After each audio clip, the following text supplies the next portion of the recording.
अब हम बात कर लेते हैं टिश्यू कल्चरिंग की। टिश्यू कल्चरिंग ये वो ग्रोथ होती है टिश्यूज़ की जो कि एक आर्टिफिशियल मीडियम पे होती है, यानी कि नॉर्मली जो प्लांट होता है वो सॉइल पे ग्रो करते हैं।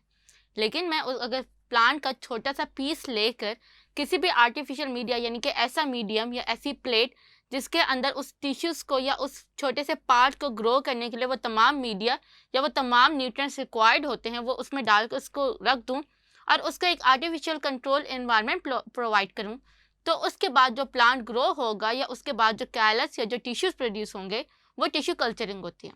हम लोग जो है वो टिश्यू कल्चरिंग वगैरह जो है वो नॉर्मली हर जगह कर रहे होते हैं। जैसे फॉर एग्जांपल अगर आप लोगों को शौक हो गार्डनिंग का, तो हमारे पास जो कैक्टस प्लांट्स होते हैं या जो हमारे पास सीडम वैरायटीज़ होती हैं फ्लैशी प्लांट्स की, उनके हम एक स्मॉल स्टेम या इवन एक लीफ से भी जो है वो एक पूरा प्लांट हम लोग ग्रो कर लेते हैं। तो यही जो है ये हमारी टिश्यू कल्चरिंग है। इस टिश्यू कल्चरिंग का आगाज़ उस टाइम हुआ जब 1902 के अंदर जर्मन बॉटनिस्ट गॉटलीब हेबरलैंड ने कहा था कि हर प्लांट सेल टोटीपोटेंट होता है। टोटीपोटेंट उस टर्म में कहते हैं जिसके अंदर एक सेल के पास ये एबिलिटी हो कि ये पूरा प्लांट रिकंस्ट्रक्ट कर सके by using its single cell. यानी जब एक सेल से पूरा प्लांट रिकंस्ट्रक्ट हो सकता है तो उन सेल्स को हम लोग टोटीपोटेंट सेल्स कहते हैं। फिर इसके बाद हमारे पास कुछ और टर्मिनोलॉजीज भी होते हैं जिनमें प्लूरीपोटेंट सेल होते हैं। वो आपकी बुक में ही नहीं गिवन, लेकिन आपको याद रखना चाहिए कि जब टोटीपोटेंट सेल से जो सेल्स बनते हैं उन सेल्स को हम लोग प्लूरीपोटेंट सेल्स कहते हैं। तो जब उसने ये बात की कि हर सेल के पास जो है वो एबिलिटी होती है अपने आप को रीजनरेट करने की इनटू एंटायर प्लांट, तो इस चीज़ को यूज़ करने के लिए फिर साइंटिस्ट ने जो था वो स्टेम सेल्स और टोटीपोटेंट सेल्स जो थे वो उनको इंट्रोड्यूस करवाया। टोटीपोटेंट सेल्स बेसिकली ये वो सेल्स होते हैं जिनके पास जो है वो पोटेंशियल होती है कि एक सेल से इंटायर सेल जो है वो क्रिएट हो सके। प्लांट्स के अंदर उनको हम टोटीपोटेंट सेल्स कहते हैं, लेकिन जब हम एनिमल्स की बात करते हैं तो उसमें आपने जो टर्म यूज सुनी होगी वो स्टेम सेल्स थी। स्टेम सेल्स जब आपका बेबी बॉर्न होता है तो उसकी बॉडी के अंदर जो सेल्स होते हैं उनके अंदर ये एबिलिटी होती है कि वो तमाम किसी भी सेल के अंदर स्पेशलाइज्ड हो सकें या किसी भी सेल में रिकन्वर्ट हो सके, तो उन सेल्स को हम लोग स्टेम सेल्स कहते हैं या टोटीपोटेंट सेल्स कहते हैं। अब टोटीपोटेंट सेल्स को यूज़ करते हुए साइंटिस्ट ने इस चीज़ को जो था वो टेस्ट किया by growing the whole carrot plant by using a single cross section of the root. यानी जो कैरेट था उसमें से एक स्मॉल फ्लोएम का उसने पीस लिया और उस पीस को जो था वो उसने कल्चर किया न्यूट्रिएंट मीडियम में, जिसके अंदर उसने शुगर दिए, वाइटामिन दिए, मिनरल्स दिए और कोकोनट मिल्क किया। फिर बाद में जब ये उसने दिया तो उसने देखा कि जो सेल्स थे उन्होंने जो था वो कैलस बनाया। उस कैलस से जो था वो एक कंप्लीट ऑर्गेनिज्म और जो कि एक अडल्ट प्लांट जो था उसने रिक्रिएट कर दिया। तो जब इन्होंने फर्दर साइंटिस्ट ने जो था वो स्टडी किया तो दे केम टू नो कि ये जो कोकोनट मिल्क था इसके पास साइटोकाइनिन हार्मोन था। अगर आपको याद हो साइटोकिनिन ये वो हार्मोन होता है जो कि सेल डिवीजन कॉज करता है। तो इस चीज़ से साइंटिस्ट ने जो था वो चीज़ प्रूव की कि टिश्यू कल्चरिंग पॉसिबल है by using a single cell. फिर उसके बाद हमारे पास सर्टेन टिश्यू कल्चर्स की जो है वो टाइप्स हैं एंड दे ऑल डिपेंड कि हम लोग कौन सा पोर्शन जो है वो कल्चर करें। इसमें सबसे पहले जो हम बात करते हैं वो करते हैं मेरिस्टेम कल्चर की। मेरिस्टेम आपको पता है कि मेरिस्टेमेटिक टिश्यूज़ ये वो टिश्यूज़ होते हैं जो कि रूट और शूट की एपेक्स यानी कि टॉप पे प्रेजेंट होते हैं। इस तरह से ये इसकी जो है ये टॉप पे शूट की या फिर रूट की एपेक्स पे होते हैं। ये आपके पास नियरली 1 मिलीमीटर या 2 मिलीमीटर तक इसका साइज़ होता है और इनके अंदर जो है सबसे स्पेशल बात ये होती है कि मेरिस्टेमेटिक टिश्यूज़ जो होते हैं इनके अंदर वायरस ग्रोथ नहीं होती, क्योंकि जब साइंटिस्ट ने मेरिस्टेमेटिक टिश्यूज़ का स्टडी किया था तो दे केम टू नो कि जो वायरस होता है वो मेरिस्टेमेटिक टिश्यूज़ पे नहीं ग्रो करता। So that's why meristematic culture हम उस टाइम जो है वो यूज़ करते हैं जब हम लोगों ने किसी प्लांट के अंदर से जो है वो प्लांट हमारे पास जो है उसके पास सारे डिज़ायर कैरेक्टर्स हैं लेकिन वो अंडर वायरस अटैक है। तो हम लोग क्या करते हैं कि उस प्लांट की जो टिप होती है उस टिप के ऊपर से हम लोग बड लेते हैं जो कि रैपिडली ग्रोइंग होती है, यानी कि जो प्लांट कि जो ब्रांचेस तेज़ी से ग्रो कर रही हो उन ब्रांचेस के हम लोग टिप को काटते हैं और इस टिप को हम लोग एपिकल बड कहते हैं। फिर उस एपिकल बड का जो सबसे ऊपर वाली जो चोंच होती है उसके ऊपर से हम लोग 1 मिलीमीटर या 2 मिलीमीटर का हम लोग जो होता है वो शूट टिप्स काट लेते हैं। इन शूट टिप्स को हम लोग स्टेरिलाइज करते हैं ताकि अगर कोई वायरस वगैरह हो भी तो वो क्लीन हो जाए। और फिर उसके बाद हम लोग इसे कल्चर के अंदर ग्रो करते हैं जिसके अंदर हमारे पास जो होते हैं वो न्यूट्रिएंट्स होते हैं, वाइटामिन्स होते हैं और ग्रोथ हार्मोन्स होते हैं। अब जब ये टिश्यू के अंदर जब न्यूट्रिएंट के अंदर जो होता है वो ग्रो कर रहा होता है तो इस तरह से जो प्लांट जो होता है उसका छोटा सा बेबी प्लांट बन जाएगा। इस बेबी प्लांट को हम लोग एक और मीडियम में शिफ्ट करते हैं जहाँ पर प्लांट के पास वो इतनी जगह हो, इतना टेम्परेचर हो कि वो अपने आप को ग्रो कर सके। फिर उसके बाद हम इसकी में से जो है वो दोबारा से मेरिस्टेम लेते हैं और इस मेरिस्टेम को हम दोबारा से जो होता है वो क्लोनल मल्टीप्लिकेशन करते हैं। क्लोनल मल्टीप्लिकेशन मीन्स कि इन मेरिस्टेम से आइडेंटिकल कॉपीज जो होते हैं उनको मल्टीप्लाई करते हैं और फिर इससे जो प्लांट्स बनते हैं उन प्लांट्स को हम लोग पहले जो है वो लैब के अंदर रखते हैं जब तक कि वो इस साइज़ के ना हो जाएं, और फिर जब वो इस साइज़ के इनके स्मॉल सीडलिंग्स में कन्वर्ट हो जाते हैं फिर उसके बाद हम लोग इन्हें दोबारा से लैंड के ऊपर जो है वो ग्रो करवाते हैं और हमारे पास जो फाइनली प्लांट्स आते हैं वो वायरस फ्री प्लांट्स होते हैं। तो ऐसे प्लांट्स जिनके अंदर जो है वो डिज़ायर कैरेक्टर्स, फेवरेबल कैरेक्टर्स हों लेकिन उन पे वायरस का अटैक का ख़तरा हो तो उनको जो है वो हम लोग मोस्टली मेरिस्टेमेटिक कल्चर से जो है वो ग्रो करवाते हैं। और उसके अलावा हमारे पास कुछ ऐसे भी प्लांट जिनको नॉर्मली जो है वो ग्रो करवाना हो उनके लिए भी हम लोग मेरिस्टेमेटिक कल्चर जो है वो यूज़ करते हैं। दूसरा जो है वो हमारे पास प्रोटोप्लास्ट कल्चर है। अब प्रोटोप्लास्ट कल्चर समझने के लिए पहले आप लोग ये देखो कि प्रोटोप्लास्ट होता क्या है। अगर मैं यहाँ पर प्लांट सेल को ड्रॉ करूँ तो यू ऑल नो कि plant cell is surrounded by a specialised wall that is called the cell wall. अब इस सेल वॉल के अंदर जो प्लांट का लिक्विड होता है जिसे हम साइटोप्लास्ट कहते हैं, उस साइटोप्लास्ट को हम बेसिकली प्रोटोप्लास्ट कह रहे होते हैं। अब इस प्रोटोप्लास्ट में क्या करते हैं कि हम लोग इसके अंदर इन प्लांट सेल्स को हम लोग आइसोलेट करते हैं और उस सेल आइसोलेट करने के बाद हम उसे एक ट्यूब में डालते हैं और उस ट्यूब के अंदर हम लोग एक एंजाइम इंसर्ट करते हैं जो एंजाइम जो है वो इसकी सेल वॉल को खा जाए, डाइजेस्ट कर जाए। तो उसके बाद हमारे पास जो ऐसा प्लांट सेल बचे जिसके ऊपर कोई सेल वॉल ना हो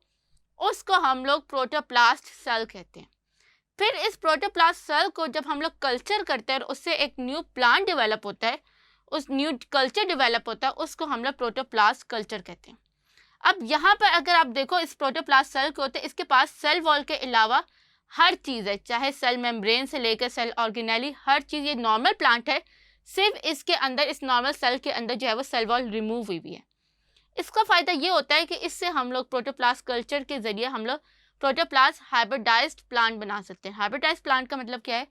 कि मेरे पास ये एक प्रोटोप्लास्ट सेल आ गया, इस प्रोटोप्लास्ट सेल के साथ मैंने एक और सेल लिया जो कि प्रोटोप्लास्ट था। ये एक और स्पीशी, एक और वैरायटी का प्लांट है और ये एक और वैरायटी का प्लांट है। अब मैं चाहती हूँ कि इसके डिज़ायर कैरेक्टर्स और इसके डिज़ायर कैरेक्टर्स जो हैं वो आपस में फ्यूज़ हो जाएं। तो मैं क्या करूँगी कि मुझे जिसके साइटोप्लाज्म में वो तमाम न्यूट्रिएंट्स या मिनरल्स बनाने की कैपेबिलिटी होती है जो कि रिक्वायर्ड या डिज़ायर्ड है, मैं उसमें से न्यूक्लियस को रिमूव कर दूँगी और फिर मैं उसको अंदर ऐसे प्लांट को फ्यूज़ करूँगी, ऐसे प्रोटोप्लास्ट सेल को जो कि न्यूक्लियस रखता है। तो इन न्यूक्लिएटेड प्रोटोप्लास्ट सेल को फ्यूज़ किया मैंने न्यूक्लिएटेड प्रोटोप्लास्ट सेल से और मेरे पास जो फ्यूजन आई उसमें जो है वो दोनों प्रोटोप्लास्ट फ्यूज़ हो गए जबकि इनके पास एक ही सेल का जो है वो न्यूक्लियस है। इसको फिर मैं आगे जो है वो कल्चर के ऊपर ग्रो करवाऊंगी और जब मैं इसे कल्चर पे ग्रो करवाऊंगी तो मेरे पास जो है वो काफ़ी ज़्यादा सोमैटिक एम्ब्रियोस प्रोड्यूस होंगे, यानी ऐसे बेबी प्लांट्स जो कि सेक्सुअल रिप्रोडक्शन के ज़रिए प्रोड्यूस नहीं हुए बल्कि सोमैटिक सेल से प्रोड्यूस हुए, तो उनको जो है वो हम लोग सोमैटिक एम्ब्रियोस कहते हैं। फिर इन सोमैटिक एम्ब्रियोस को जो है वो मैं अपने डिज़ायर्ड कैरेक्टर्स, मेरे पास वो तमाम सोमैटिक एम्ब्रियोस हैं जिनमें वो तमाम डिज़ायर कैरेक्टर्स हैं जो कि मैं चाहती हूँ। फिर ये जो प्रोटोप्लास्ट सोमैटिक एम्ब्रियोस मेरे पास प्रोड्यूस हुए हैं, इन सीड्स को मैं एक जेल कैप्सूल के अंदर जो है मैं स्टोर कर लूँगी और उन जेल कैप्सूल्स को मैं एक फ्लास्क के अंदर स्टोर करूँगी और इस फ्लास्क को मैं कहूँगी bioreactor. This is the bioreactor. अब ये बायोरिएक्टर को हम लोग जो है वो किसी भी एक कंट्री से दूसरी कंट्री में ईजिली शिप कर सकते हैं और फिर इस बायोरिएक्टर के से जो हमारे प्लांट्स प्रोड्यूस होंगे उन प्लांट्स को हम लोग जो है वो इस तरह से कल्चर कर लेंगे, इस तरह से ग्रो करेंगे और मेरे पास जो है वो through protoplast culture millions and millions of copies जो हैं वो सिंगल सेल की आइडेंटिकल क्लोन्स, आइडेंटिकल कॉपीज़ जो हैं वो प्रोड्यूस हो सकती हैं। उसके बाद हमारे पास एक और कल्चर टेक्निक आती है जो कि होती है anther culture technique. Anther culture technique का सबसे बड़ा फ़ायदा ये होता है कि हमारे पास होमोज़ाइगस लाइंस यानी कि प्योर लाइंस, ऐसी लाइंस जिनके अंदर एक ही टाइप का क्रोमोसोम या जेनेटिक एलील्स हों, उनके अंदर कोई भी रिकॉम्बिनेशन प्रोड्यूस ना हो, वो करने के लिए हम लोग एंथर कल्चर ग्रो करते हैं। यहाँ पे अगर मैं इसका पहला एडवांटेज आपको लिख दूँ तो पहला एडवांटेज क्या है कि ये homozygous recessive plants having rare characters grow करने के लिए जो है वो यूज़ होता है। अब इसमें हम लोग क्या करते हैं कि हम एक फ्लावर लेते हैं और उस फ्लावर का एंथर ले लेते हैं। अब आपको पता है एंथर जो होता है वो मेल रिप्रोडक्टिव सिस्टम होता है जिसके अंदर काफ़ी मेल जो होता है वो गैमेट्स होते हैं। अब इनको जब हम लोग एक कल्चर मीडियम के ऊपर ग्रो करते हैं तो इस कल्चर मीडियम पे ग्रो करने से क्या होता है कि जो मेल पोलन सेल्स होते हैं, मेल पोलन प्रोड्यूसिंग सेल्स जो होते हैं, वो अपना मेटाबॉलिक पाथवे जो है वो कन्वर्ट करते हैं टू क्रिएट द एम्ब्रियोज और क्रिएट द सेल्स, और ये सेल्स जो होते हैं ये हैप्लॉइड इन नेचर होते हैं। फिर मैं इन हैप्लॉइड सेल्स के ऊपर जो है वो एक स्प्रे करती हूँ क्रोमोसोम डबलिंग का, और ये डबलिंग क्रोमोसोम्स का जो स्प्रे होता है वो उसमें हमारे पास कॉमनली जो यूज़ होता है वो होता है मिथाइल बेंजीन कोल्चिसिन। अब यहाँ पे आपको ये बात समझ आ रही है, जो मेल गैमेटोफाइट है, एंथर जो होता है वो मेल रिप्रोडक्टिव पार्ट है प्लांट का, और इसके अंदर जितने भी सेल्स होते हैं वो हैप्लॉइड सेल्स होते हैं। जब इनमें हैप्लॉइड सेल्स को इस एंथर को जो है वो कल्चर के ऊपर ग्रो करवाती हूँ तो जितना भी मेरे पास कैलस प्रोड्यूस होता है या जितना भी मैस ऑफ सेल प्रोड्यूस होगा वो हैप्लॉइड होगा। फिर इस कैलस या इस डिवाइडिंग सेल्स के ऊपर अगर मैं इस मिथाइल बेंजीन कोल्चिसिन का जो है वो स्प्रे करूँगी तो स्प्रे करने की वजह से जो हैप्लॉइड सेल्स के क्रोमोसोम्स हैं वो with a certain phenomena convert हो जाएंगे इनटू डबल क्रोमोसोम्स। तो हमारे पास हैप्लॉइड सेल्स जो है वो कन्वर्ट हो गए इनटू डिप्लॉइड सेल्स, और इस तरह मेरे पास जो है वो हर सेल के पास डिप्लॉइड नंबर ऑफ कॉपीज होंगे, और वो डिप्लॉइड जो प्लांट होगा वो हमारे पास जो है वो क्रिएट होगा, और इस डिप्लॉइड प्लांट के अंदर वो तमाम कैरेक्टर्स होंगे जो कि रेयर होंगे, और मैं चाह रही थी कि ये रेयर कैरेक्टर्स की जो लाइन है वो प्रिजर्व हो जाए। तो इससे आप लोग जो है वो डिप्लॉइड प्लांट भी कन्वर्ट कर सकते हो, और डायग्राम में आपको नज़र आ रहा है कि हम लोगों ने इससे हैप्लॉइड प्लांट भी जो है वो कन्वर्ट कर लिया। हैप्लॉइड प्लांट मोस्टली जो होता है वो इनफर्टाइल होते हैं, तो इनको हम लोग प्लांट का सर्टेन बिहेवियर, सर्टेन कैरेक्टर्स को स्टडी करने के लिए लैब में यूज़ कर सकते हैं, लेकिन नॉर्मली हम लोग जो होता है वो इनके ऊपर क्रोमोसोम डबलिंग स्प्रे जो है वो स्प्रे करते हैं ताकि उससे जो है वो क्रोमोसोम डबल हो जाए और डिप्लॉइड प्लांट्स जो है वो हम एंथर कल्चर से प्रोड्यूस कर सकें। फिर हम बात करते हैं सेल सस्पेंशन कल्चर की। सेल सस्पेंशन कल्चर समझने से पहले आप इस चीज़ को देखें कि हमारे हर प्लांट की वैरायटी में कुछ ऐसे केमिकल्स प्रोड्यूस होते हैं जो कि ड्रग्स, फार्मास्यूटिकल कंपनीज या इवन कॉस्मेटिक कंपनीज के लिए भी जो होता है बहुत ज़्यादा नेसेसरी होते हैं। तो उन प्लांट्स को ग्रो करने के लिए हमारे पास बहुत ज़्यादा जगह चाहिए होगी, हमारे पास फार्मर चाहिए होंगे, फर्टिलाइज़र चाहिए होगा, उन प्लांट्स की देखभाल करनी होगी सिर्फ उस केमिकल को एक्सट्रैक्ट करने के लिए जो कि हमें उन प्लांट से रिक्वायर्ड है। तो फिर हम क्या करते हैं कि हम लोग एक सस्पेंशन यानी कि एक ऐसा लिक्विड मीडियम, पहले हम लोगों ने जो न्यूट्रिएंट्स थे ना उनको जेलेटिन यूज़ करते हुए उनको जो था वो जेली टाइप सब्सटेंस में कन्वर्ट किया था ताकि सेल्स जो है वो उनके ऊपर सॉलिड मीडियम पे ग्रो कर सकें। लेकिन इस केस में मैं जितने भी हार्मोन्स होते हैं, जितने भी न्यूट्रिएंट्स होते हैं उनको लिक्विड फॉर्म में रखती हूँ और उस लिक्विड फॉर्म के अंदर मैं सेल्स को डाल देती हूँ। वो सेल्स जो है वो जैसे ही अपने आप को ग्रो करते हैं तो उन सेल्स को मैं उस लिक्विड मीडियम को शेक करती हूँ, और उस शेक करने से जितने भी जो ग्रोइंग सेल्स होते हैं क्योंकि वो बहुत नाजुक, वल्नरेबल और फ्रेजाइल होते हैं, वो टूट जाते हैं और उनका जितना भी लिक्विड होता है वो उस सस्पेंशन में आ जाते हैं। तो इस तरह से न्यू सेल्स बनते जाते हैं और हम लोग रेगुलरली उनको शेक करते रहते हैं, और इस तरह से जो सेल्स के अंदर जितना भी लिक्विड, जितने भी केमिकल्स बनते हैं वो उस सेल सस्पेंशन में आ जाते हैं।